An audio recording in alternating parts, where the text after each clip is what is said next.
निश्चित रूप से आप सभी को बहुत बहुत धन्यवाद और साधुवाद। चाय पर चर्चा, राजनीतिक हालतों की चर्चा, ये बहुत बड़ा विषय धीरे धीरे जनता के मन में गया है। मुझे ये भी पता है कि तेलंगाना के अंदर आने वाले लोकसभा चुनाव में इलेक्शन से पहले पूरा भारत डिसीजन ले चुका है कि अगली बार भी मोदी सरकार आएगा। भारत देश में आप बोलेंगे फिर एक बार मोदी सरकार, लेकिन यहाँ के लोग क्या बोल रहे हैं आपको थोड़ा मालूम है।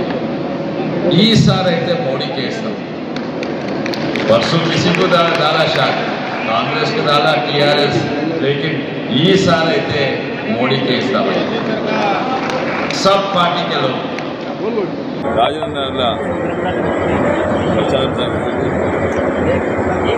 ఇది మన హైదరాబాద్ ఒక చాలా కాస్మోపాలిటన్ నగరం.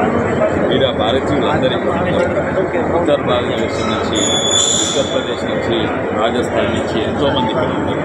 కొందరు 400 ఏళ్ళ కింద వచ్చారు, కొందరు మొన్న వచ్చారు. వీళ్ళు ఇక్కడ సొసైటీలో మంచిగా ఇంటిగ్రేట్ అయ్యి సొసైటీకి ఎన్నో బిజినెస్లు పెట్టి ఉద్యోగాలు సృష్టించి లాభం చేస్తున్నారు. ఈరోజు మన రాజస్థాన్ చీఫ్ మినిస్టర్, మన మంత్రివర్గులు ఎంతోమంది వచ్చిండ్రు. వాళ్ళని కలిసినందుకు వాళ్ళు ఇక్కడ ఎట్లున్నారు, వాళ్ళ అభిప్రాయాలు ఏంటి, వాళ్ళ సమస్యలు ఏంటి అవి తెలుసుకుంటారు. అట్లనే బీజేపీ పార్టీ వాళ్ళకి ఏం చేయగలుగుతుందని మంత్రి గారు వచ్చారు. అండ్ మీరు అందుకే ఈరోజు ఈ మీటింగ్ పెట్టినాం. ఇక్కడ నేను అనుకుంటున్నా బయటి రాష్ట్రాల నుంచి వచ్చిన వాళ్ళు కూడా బీజేపీకి సపోర్ట్ ఇస్తున్నట్లయితే ఇక్కడ లోకల్ ఏం చెప్తారు సార్, ఏం రిక్వెస్ట్ చేస్తారు? ప్రవాస భారతీయులు ఇక్కడ మనకి మీటింగ్ ఎవరైతే అటెండ్ అయ్యారో వాళ్ళకి ఏం రిక్వెస్ట్ చేస్తారు?